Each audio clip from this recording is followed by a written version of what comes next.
3 jalur masuk itu di 3 tahun terakhir Pak ya. Setiap tahun itu hampir kurang lebih di angka 42 sampai 45 ribu peminat. Saya tekadnya 5 benua akan saya kirim utusan Untita jadi channel hub gitu. Alhamdulillah kesampaian tuh 5 benua. Iya. Direview oleh tim perankingan namanya Green Metric UI. Kita termasuk kampus pendatang baru terbaik sebagai kampus yang paling sustainable. Lulusan Untita ditempatkan dimanapun dia akan memberikan kontribusi yang baik bagi perkembangan bangsa Indonesia ini. Untita Jawara. Siap.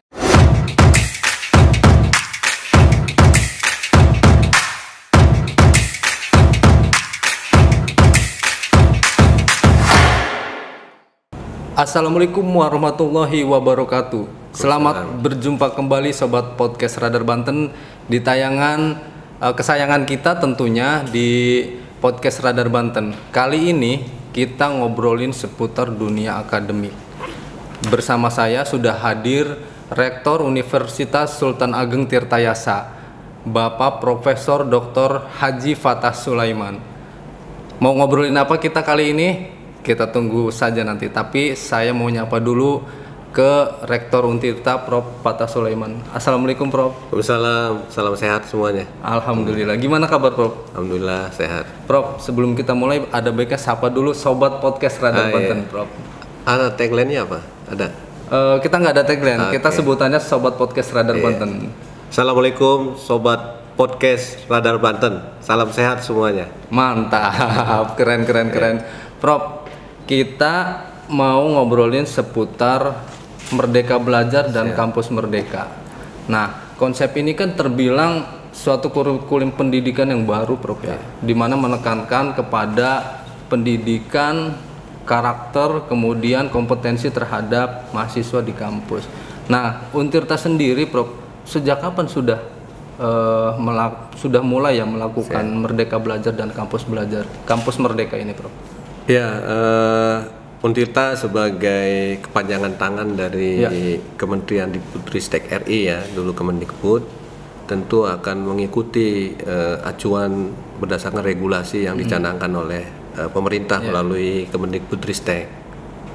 Jadi implementasi Kampus Merdeka Belajar kan sudah mulai harus dilaksanakan sejak diterbitkannya Permendikbudristek nomor 3 tahun 2020 tentang pembaruan standar nasional pendidikan tinggi yang di dalamnya itu mencantumkan adanya implementasi Kampus Merdeka Belajar. Nah, sejak mulai itu kita sudah mulai melakukan sosialisasi persiapan, termasuk saya diajak rapat-rapat secara nasional dengan berbagai rektor perguruan tinggi, berdiskusi dengan Pak Menteri skenario seperti apa. Apa saja sih Prof di dalamnya? Orang kan kalau masyarakat awam lah taruh ya, Merdeka Belajar itu dianggapnya tidak belajar ya. Tapi kan sesungguhnya bukan itu kan, bagaimana dia mampu misalkan terjun ke masyarakat, membangun sosial, kemudian mengasah skill seperti itu, Prof. Ya, secara umum apa yang dicanangkan melalui implementasi Kampus Merdeka Belajar itu sudah hampir semua lakukan sebetulnya ya.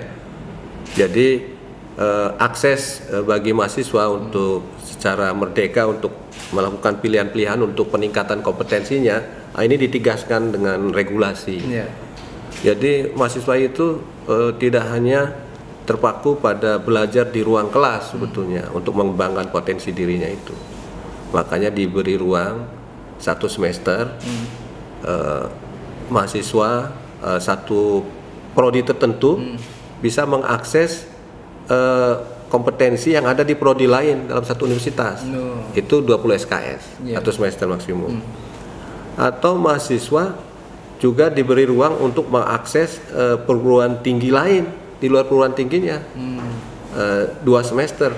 Atau dengan instansi lain boleh? Atau dengan institusi lain. Nah, itu dalam rangka menambah kekuatan kompetensi diri, di samping kompetensi keilmuan pilihannya. Nah, itu merupakan terobosan baru dalam rangka akselerasi kesiapan sumber daya manusia Indonesia untuk bisa berdaya saing. Berarti tidak harus linear dengan ilmu yang sedang ditempuh, Prof ya? Tidak linear, tapi itu akan mensupport kompetensinya. Misalkan gini, saya teknik kimia, Pak. teknik kimia dengan pembelajaran yang secara khas untuk memproses produksi petrokimia misalkan, bahan baku dari mulai crude oil sampai menjadi produk jadi, menjadi plastik kemasan dan sebagainya. Nah, untuk memasarkan ini kan dia perlu punya kecakapan mendesain visualisasinya, betul, atau memberikan komentasi informasi, ya, kompetensi terkait dengan memberikan informasi. Nah, itu bisa diakses di FISIP. Nah, boleh ngambil mata kuliah itu. Atau misalkan dia harus bisa memasarkan produk-produk, anak teknik mesin bikin produk tertentu. Belajar pelajaran itu di pemasaran di Fakultas Ekonomi. Manajemen ngambil.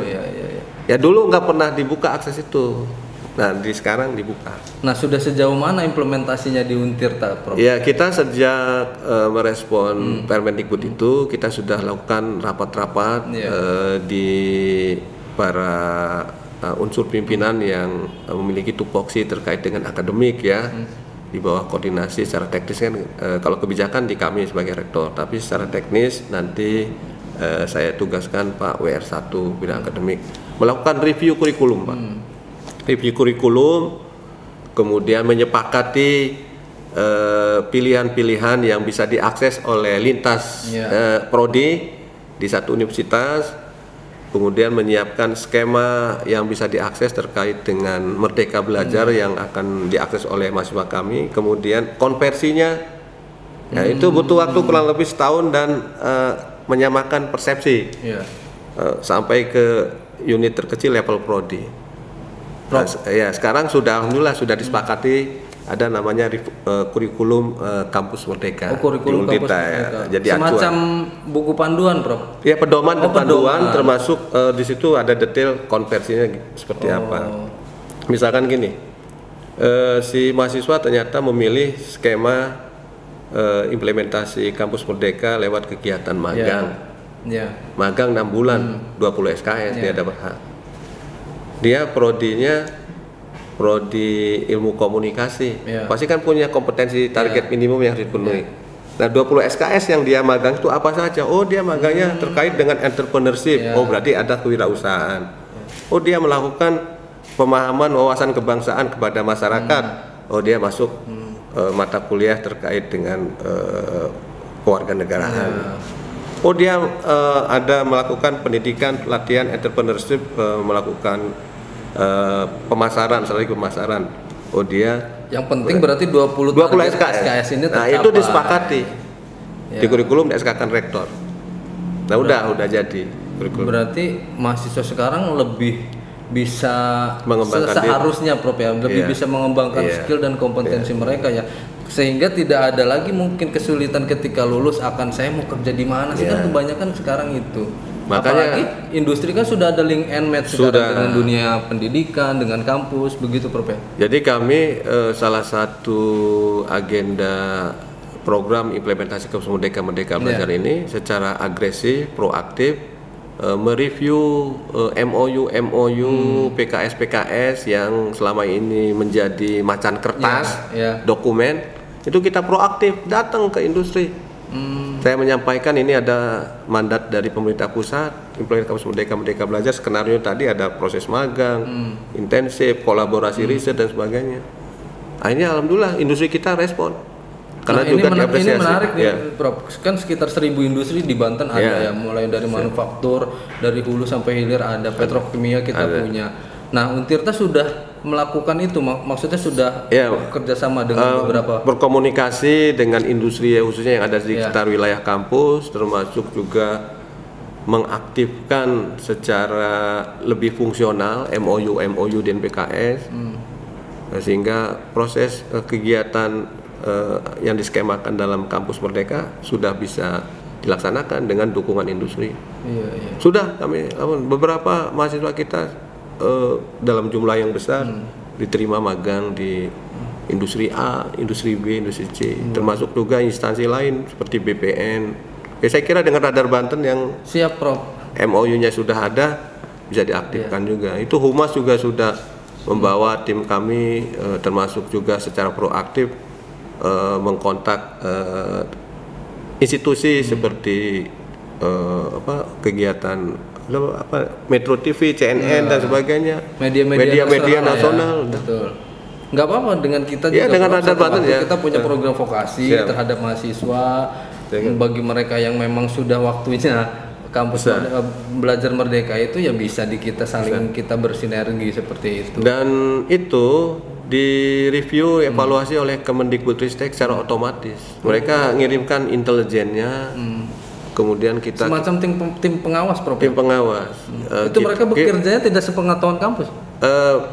Dua fungsi. Dia pakai intelijen, tapi juga ada yang report secara reguler yang harus kita laporkan. Kemudian dikompetisikan. Jadi seberapa besar institusi khususnya perguruan tinggi ini yang telah mengimplementasikan Merdeka Belajar dengan parameter ketercapaian indikator kinerja utama namanya. Ada 8 indikator kinerja utama yang dicanangkan itu. Misalkan berapa banyak mahasiswa yang bisa bertukar antar institusi, berapa banyak mahasiswa yang bisa diterima magang, berapa banyak mahasiswa kita yang berkolaborasi riset dengan industri atau dengan dosen, berapa banyak mahasiswa kita yang diterjunkan ke masyarakat melakukan kegiatan pembinaan desa, pengabdian masyarakat dan sebagainya selama kurun waktu ini. Nah, itu direview dan dikompetisikan. Jadi tiap tahun diumumkan. Ya, kami tahun pertama 2020 mungkin karena baru persiapan ya, kita ranking ke-30 perguruan tinggi ya se-Indonesia ya. Kemudian tahun ini ranking 30 dikasih insentif, hadiah lah, stimulan. Kemarin itu 1,3 miliar ya, 1,3 untuk miliar. Penguatan lagi. Akhirnya kita gerakan lagi. Tahun ini kita naik 7 peringkat jadi ranking 23, dikasih 3,3 insentif, dipantau. Jadi diumumkan, saya didatangkan ke sana, diundang, nih rankingnya. Artinya udah berjalan. Saya targetkan 10 besar sih. 10 besar ya di tahun 2023 nanti. Ya, kita sedang bergerak dan aktivitas dorongan untuk mendapatkan hibah kompetisi dalam penguatan Kampus Merdeka Belajar itu sejak tahun 2021 kita sudah bisa mengakses, menyiapkan kolaborasi antara dosen kita, mahasiswa, industri dalam bentuk skema namanya hibah kompetisi matching fund ke Daireka. Matching fund itu kita kemarin dapat 7 proposal di angka sekitar 7 miliar ya.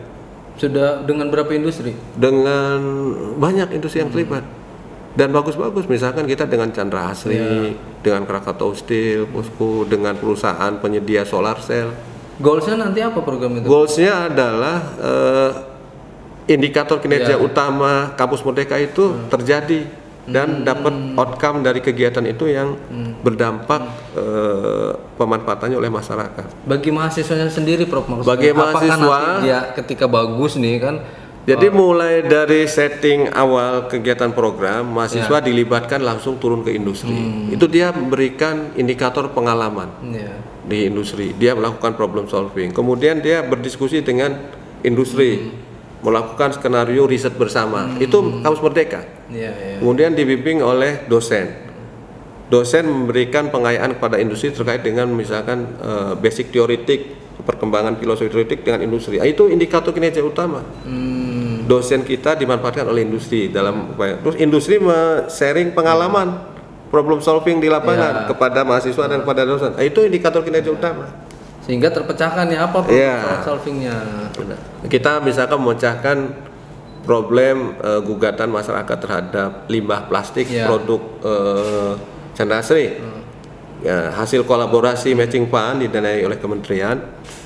Solusi kita pertama menyiapkan bank digital untuk sampah plastik untuk masyarakat di kawasan Cilegon, Bojonegara. Sudah jalan, kita punya softwarenya. Itu di-create oleh mahasiswa, dosen, dan saya dengar industri. Program itu berjalan sudah. Sekarang di Pemda Cilegon udah pakai. Kemudian itu yang namanya limbah plastik dibuat desain mini plant untuk dipanaskan menjadi fuel plus, Pak. Jadi bahan bakar setara solar berbasis dari plastik limbah yang kita panaskan pada temperatur tinggi. Kita desain alatnya bersama, mahasiswa, dosen, industri. Solar yang dihasilkan itu dimanfaatkan buat nelayan, motor untuk ngambil. Jadi itu multi Ya, salah satu Jadi dampak real kampus Merdeka energi terbarukan juga ya. Oh, berarti itu yang riset bareng itu bareng dengan mahasiswa, industri sama dosen. Nama-namanya kirim ke kementerian. Nah, itu ada kemungkinan nggak sih Prof, si mahasiswa ini ketika mereka dia bagus secara akademik, kemudian ketika menjalankan kampus Merdeka juga mereka unggul, kemudian ditarik oleh industri secara otomatis ketika sudah lulus? Secara khusus legal formal mengikat itu tidak lakukan, tapi secara de facto bahwa kapasitas kompetensi si mahasiswa sudah punya daya saing dengan pengalaman melis problem solving lapangan, punya portofolio, dia punya itu, saya kira industri manapun akan juga tertarik ya. Karena begini Prof, ini bukan hal baru ya ketika industri mulai melakukan perekrutan. Yang akan dilihat itu ketika misalkan SDM-nya banyak lulusan mana, terutama di jajaran tingkat top manajemen atau direksi. Nah, ketika ini mampu bersaing kan bukan tidak mungkin, misalkan Untirta ketika nanti lulusannya sudah banyak tersebar di sejumlah perusahaan besar di Banten, paling tidak kan SDM di Untirta sendiri yang diuntungkan gitu kan dengan mereka skillnya tinggi gitu kan, kemudian mampu ditampung juga di industri. Saya optimis ke depan gitu. Kita lulusan Untirta menurut pengamatan kami ya 2 tahun terakhir, saya berdasarkan informasi user mulai dari Krakatau Steel, Pusku, Chandra Asri kan ngasih feedback. Jadi banyak anak-anak kita yang diapresiasi, termasuk bisa mengalahkan universitas-universitas yang sudah established seperti ITB, UI dalam daya saingnya itu pengalaman. Anak-anak teknik sipil kita misalkan belum selesai sudah di kontrak karena dia punya pengalaman magang dalam membangun pabrik dan sebagainya. Kita memang diuntungkan oleh kawasan yang industri yang berkembang di sekitar kampus ya. Itu juga suka bikin iri teman-teman yang lain yang tidak punya itu ya. Oh, universitas ya enak. Begitu juga prodi-prodi lain. Saya hari ini nih mendapat kabar bahwa mantan presma kita dari FISIP bisa mengalahkan pesaing dari perguruan tinggi yang lain di Mitsubishi Chemical. Jadi karena kan dia biasa latihan demo, ada di lapangan, ada problem solving, ada kegiatan komunitas ya. Ajang apa Prof? Rekrutmen karyawan. Rekrutmen karyawan. Diterima di MCCI. Iya. Prof, itu kan dari Fakultas Teknik mungkin ya? Enggak, itu dari FISIP. Oh, dari FISIP. Ya, semua fakultas. Kemarin akuntansi saya kirim ke Krakatau Steel untuk kompetisi sarjana calon manajer Krakatau Steel. Kompetisi beasiswa. Ada yang lulus juga dari Ada dari teknik, dari ekonomi, dari hukum. Ada. Prof, untuk fakultas kedokteran kita sendiri gimana Prof Untirta, kan ini baru ya berkembang. Sementara kalau melihat animonya kemarin itu dari berbagai daerah justru pengen ngejar fakultas kedokteran di Untirta. Nah, konsepnya sendiri gimana terkait misalkan disinkronkan dengan kampus Merdeka Belajar ini? Memang kalau fakultas kedokteran kan bukan hanya pendidikan dokter, kita ada ilmu gizi, ada keperawatan, ada ilmu olahraga. Nah, kalau berarti ya? Ada 4. Ilmu gizi, ilmu olahraga, sport science. Itu kaitannya dengan masuknya di fakultas kedokteran. Sama keperawatan dan pendidikan dokter, 4 tuh. Yang punya standar kurikulum sendiri secara spesifik khusus memang pendidikan dokter ya. Tapi yang lain keperawatan, ilmu gizi, ilmu olahraga, ruang untuk implementasi kampus Merdeka Belajarnya berjalan sama halnya dengan prodi yang lain. Dan dari pendidikan dokter itu support, misalkan melakukan desa binaan, desa bersih dan sehat, ya terlibat mereka. Bisa kita berikan untuk khusus mahasiswa pendidikan dokter, kita sertifikat dari rektor bahwa dia melakukan pembinaan di desa Tenara, Pontang gitu ya, terkait kesehatan dan sebagainya. Terjun mereka langsung.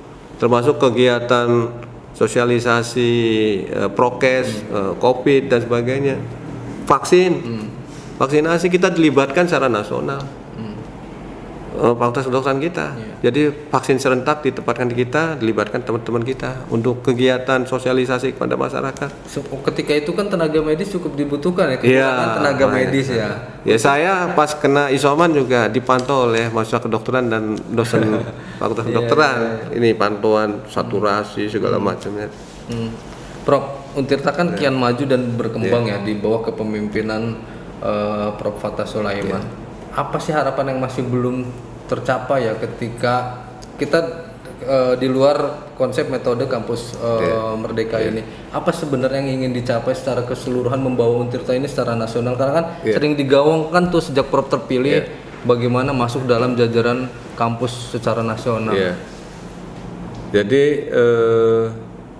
pada saat saya menawarkan gagasan dan ide sebagai calon rektor kan bersama calon yang lain ya. Saya sebenarnya gagasan ini sudah saya sampaikan sejak 2011, Pak. Zamannya berkompetisi dengan Profesor Ajumadi Ajra. Ada 13 calon rektor dari berbagai perguruan tinggi. Waktu itu saya kebetulan pernah sempat dikursuskan ke University of Surrey, London, tentang implementasi multimedia dari kementerian, Pak. Saya kepala Pusdinfo. Di sana itu 2011 tuh sudah ada konsep kampus. Dia punya kampus di 4 negara, di Afrika Selatan, di Taiwan, kemudian di Cina dan di Inggris. Sudah pakai sekarang Zoom lah. Dulu distance learning. Kemudian saya kemarin waktu di sana dikursuskan juga dengan pakai metaverse itu. Saya seolah-olah main bola dengan Manchester United. Tendang bola tuh kayak main. Akhirnya saya bawa pulang lah, kampusnya resik gitu di sana ya. Saya keliling beberapa kampus di Eropa, di Singapura, NUS gitu ya, NTU. Itu sudah diterapkan jauh. Akhirnya saya pulang, ya namanya tanggung jawab. Saya sudah pilihan profesi sebagai dosen dan putra sini. Saya bilang saya ingin kampusnya standarnya tinggi seperti hanya saya waktu kuliah di Universitas Indonesia, melihat kampus di UI Depok tuh standar minimal menurut saya. Yang dulu yang ada kita miliki hanya di Pakupatan itu. Saya bikinlah gagasan Green Campus waktu itu, Green Smart Campus. Saya jaringan segala. Saya kompetisikan. Ya waktu itu 2011 rupanya teman-teman di kita masih belum menganggap prioritas konsep itu. Katanya terlalu tinggi, ngawang-ngawang gitu ya. Walaupun saya termasuk yang 3 besar waktu itu ya, mahasiswa dukung saya.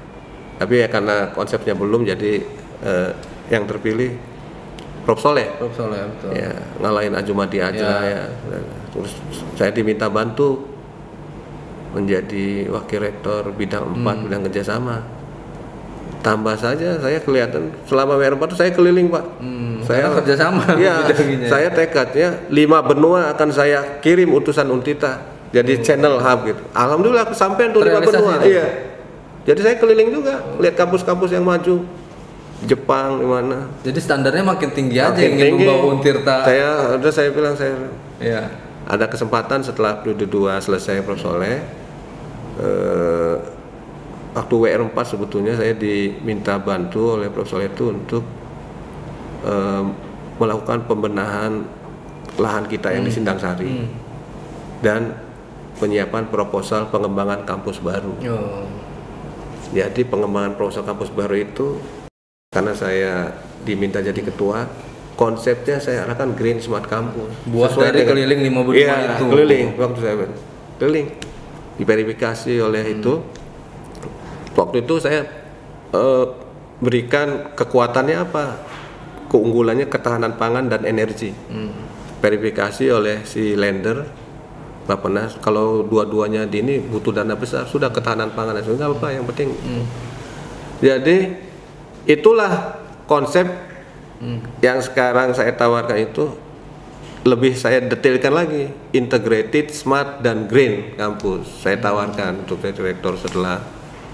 Nah itu lupanya udah mulai kepikir, oh ini penting nih gitu ya, udah mulai era digital segala macam. Nah sekarang sudah bertahap, Pak. Kampus itu kalau di Sindang Sari sudah bisa saya kendalikan dari ruang saya, Pak. Pakai sistem terintegrasi smart. Jadi kontrol energi AC, lampu dan sebagainya itu bisa saya matikan dari handphone saya kalau yang nggak perlu. Maka desainnya karena Smart Green Campus itu dari detail engineering awal kita manfaatkan aplikasi namanya Building Automation System, Pak. Jadi ini sudah bertahap nih, integrated Smart Green Campus sudah mulai on the track. Greennya kita tata, pemanfaatan air bekas pakai kita manfaatkan pakai teknologi. Jadi kita pakai tuh buat wudhu, buat mandi di student center yang masjid itu pengolahan dari yang banyak tower sistem green, gitu ya, iya. Jadi itu kita olah lagi pakai bioelektrokimia korosi. Nah, itu ya mungkin kita sedang sudah 70% dalam rangka mengintegrasikan aplikasi-aplikasi yang sudah didesain saat ini dan sudah fungsional tapi belum terintegrasi. Nah, itu yang belum, Pak. Integrasinya itu integrated, tapi aplikasinya sudah jalan. Iya. Sistem kinerja pegawai, dosen sudah tinggal sistem absensi, kontrol kendali keuangan dan sebagainya sudah, cuman tinggal satu tahap lagi diintegratedkan. Nah, ini kata orang-orang, Pak, di review oleh tim perankingan dunia. Jadi dengan apa yang kita kerjakan karena punya kita gagasan integrated Smart Green Campus itu ternyata direview oleh tim perankingan namanya Green Metric UI, kita termasuk kampus pendatang baru terbaik sebagai kampus yang paling sustainable karena kriteria tadi. Ya kita sih nggak minta ya di ranking, tapi mereka yang gitu lihat langsung gitu. Tapi kan artinya ini makin menambah. Maksudnya ketika visi prop ini tercapai mulai perlahan-lahan integrated, kemudian tadi 70% dibilang sudah hampir terintegrasi, berarti kan menambah kebanggaan saja, bukan hanya dari sivitas akademika, tapi bagaimana mahasiswa mampu nanti membawa nama Untirta ini lebih harum lagi mungkin kan di tingkat nasional. Nah, satu pertanyaan saya, Prof, sebelum kita tutup podcast ini, gimana caranya ketika misalkan orang ketika melihat Untirta, saya harus memilih Untirta. Nah, apa yang pengen Prof sampaikan gitu ketika mungkin ketika lulus SMA kemudian bingung memilih perguruan tinggi, kemudian saya harus ke Untirta. Apa yang bisa dibanggakan dari Untirta saat ini? Ya, pertama tentu dengan terus berkelanjutan tahapan peningkatan kualitas itu kita lakukan dan menurut informasi yang saya terima dari respon masyarakat, masyarakat Banten sudah mulai mengapresiasi terhadap Untirta ya. Ada beberapa kompetisi bukan hanya nasional, ini tingkat dunia, Pak. Mahasiswa kita sudah punya kepercayaan diri, beberapa ngalahin universitas besar, Olimpiade lomba karya ilmiah di Turki, di mana gitu, nasionalnya juga. Termasuk dosen-dosen kita sudah mulai diririk oleh institusi nasional di kementerian, di apa, dan minta kompetisi-kompetisi hibah-hibah yang dulu ya kita merasa inferior ya sekarang sudah termasuk yang jadi indikatornya itu kepercayaan institusi stakeholder kita semakin tinggi dan ditunjukkan juga dengan animo masyarakat. Kita rata-rata hampir 3 jalur masuk itu di 3 tahun terakhir, Pak ya. Setiap tahun itu hampir kurang lebih di angka 42 sampai 45 ribu peminat. Setiap jalurnya itu? Iya, satu tahun kita seleksi itu 3 jalur 45 ribu. Yang kita terima hanya 4.500. Total sekarang mahasiswa berarti berapa, Bro? Kurang lebih 20 ribuan. 20 ribuan. Dengan 7 fakultas itu ya? Iya, 20 ribuan. Jadi ketat masuk ke kita. Kita di nasional beberapa prodi kita masuk di jajaran atas tingkat keketatannya. Perawatan, kedokteran, 2% hanya bisa nerima dari peminat. Begitu juga prodi yang lain. Nah, kemudian kemarin terakhir saya dipanggil oleh Bu Menteri Keuangan sama Pak Menteri dengan Direktur Kelembagaan. Ya saya juga nggak tahu ya apakah terawangan dia dari jauh gitu. Pak Rektor Untirta ini, Untirta harus siap-siap sebagai kandidat PTN BLU. Saya ini kandidat sekarang di BLU posisinya, Badan Layanan Umum. yang akan diprioritaskan segera untuk menjadi BHMN. Jadi BHMN itu selevelnya nanti ITB, UI, IPB. BHMN itu dia punya otoritas penuh dengan segala persyaratan. Jadi saya mikir, ya nggak apa-apa sih mereka menilai begitu, tapi kan saya harus berjuang di bawah supaya sama. Jangan saya ngebut sendirian yang bawah. Supaya larinya semua kenceng ya Prof. Sementara ada yang masih tolong gitu. Ini jangan dibawa ngebut. Ada. Jadi nanti saya siapkan. Jadi kemarin saya lagi review OTK sama kementerian, basisnya BLU. Saya bilang ke tim teknis saya, Pak W2, kemarin saya dipanggil begitu untuk siap BHMN. Tuh Prof, nanti dulu, bertahap dulu. Gitu.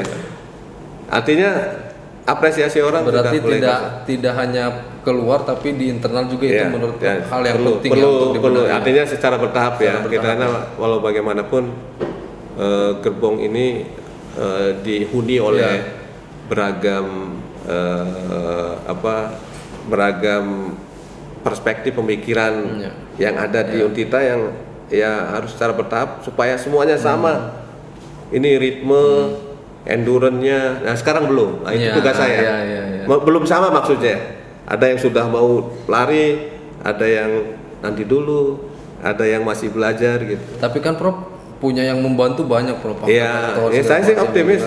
Tahun 2030 itu saya targetkan kan unggul berkarakter budaya saing di tingkat ASEAN. Ya sebelum itu kita sudah beberapa yang juga sudah dimonitor. Ada di perankingan dunia Skimago Institution Ranking terkait dengan parameter perguruan tinggi yang memiliki inovasi pengembangan sistem pendidikannya dan berdampak pada masyarakat sekitar secara positif. Kita ranking kelima secara nasional. Luar biasa. Udah mulai tahun lalu ya. Artinya kita bergerak aja. Ya itu mohon doa dari semua. Berarti intinya daya saing itu penting Prof, bukan hanya mahasiswa tapi bagaimana institusi juga ikut bersaing ya Prof, di skala nasional bahkan level nasional. Internasional maksudnya. Oke. Prof, satu pesan terakhir buat mahasiswa nih khusus Prof yang sedang menempuh studi di Untirta, kemudian dengan konsep kampus merdeka tadi apa Prof pesannya buat mereka Prof? Ya saya berulang-ulang nggak bosan-bosan mahasiswa kami ini saya sebut jawara. Kalau jawara di sini adalah value. Kalau dalam Inggris ada jawara the champion ya. Jadi value jawara ini kami peras dari dua tokoh sentral yang menjadi teladan Untirta, yaitu Sultan Ageng Tirtayasa, teknokrat ulung di zamannya yang membawa keemasan Banten, dan Syekh Nawawi Al-Bantani, tokoh intelektual putra Banten berkelas dunia dengan karya-karya produk intelektualnya yang mendunia. Nah, punya value, karakternya itu kita peras jadi dokumen. Value-nya tuh jawara. Jawara tuh karakternya jujur, adil, wibawa, amanah, religius, akuntabel. Nah, value ini menjadi dasar pergerakan pelaksanaan tidak perguruan tinggi, baik dosen, tenaga pendidik maupun mahasiswa. Jadi kalau mahasiswa kami sudah mendalami, menjiwai value jawara tadi saya kira lulusan Untita ditempatkan dimanapun dia akan memberikan kontribusi yang baik bagi perkembangan bangsa Indonesia ini. Amin. Semoga kita semua mampu menjadi jawara. Bukan jawara. Tapi justru konsep ini sebenarnya mau diterapkan di semua lini di Banten ini juga harus ya. ASN kita punya mental jawara dengan konsep tadi bagus juga tuh. Sekarang ASN-nya kan mentalnya berakhlak. Ada akhlak tuh termasuk itu kan mirip-mirip lah. Kalau nggak salah tuh K-nya tuh kompeten, A-nya sama amanah, L-nya loyal dan sebagainya. Ada itu. Tapi kita kan punya value sendiri yang disepakati dan dijadikan dokumen dalam statuta. Value kita jawara itu. Jawara. Oke. Terima kasih, sangat menarik dan sangat seru mengupas seputar metode pembelajaran kampus Merdeka Belajar di Universitas Sultan Ageng Tirtayasa, termasuk bagaimana langkah-langkah universitas untuk mampu membawa langkah-langkah Profesor Fathah Sulaiman ini membawa Untirta berskala internasional. Mudah-mudahan langkah yang tadi disampaikan Prof Sulaiman kita support terus, Amin. mampu membawa Untirta lebih baik, lebih unggul dan berdaya saing. Terima kasih. Akhir perjumpaan kita di podcast Radar Banten. Saya Aditya Ramadan, mohon pamit. Jangan lupa saksikan tayangan ini di podcast Radar Banten di akun YouTube Radar Banten Official. Juga bisa didengarkan di aplikasi Spotify. Terima kasih.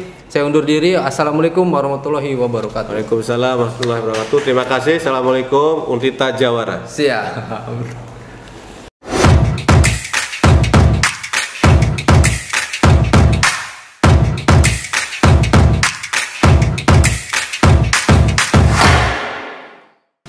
Assalamualaikum warahmatullahi wabarakatuh.